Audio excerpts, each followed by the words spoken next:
بارون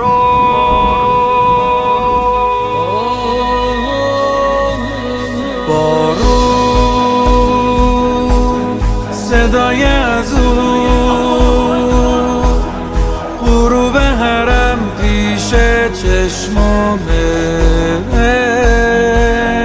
تسکین دردامه.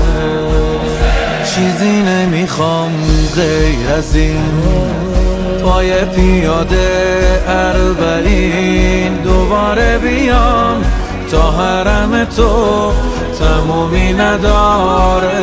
غم من غم تو، چقدر خوبه محرم و خیمه امام حسین، عوض میکنه آدم و قیمه امام حسین.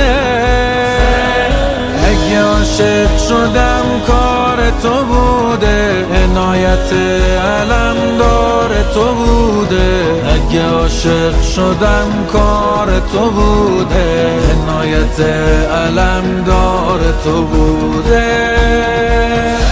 عشقا میباره مدام، ندیده بگیر هرچی که دیدی،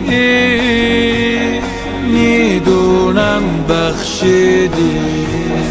غلام تو هم مثل جو، منو فراموشم نکن. دخیل دلم به علم تو تمومی نداره. غم من غم تو، یه عمریه که نوکر امام حسین.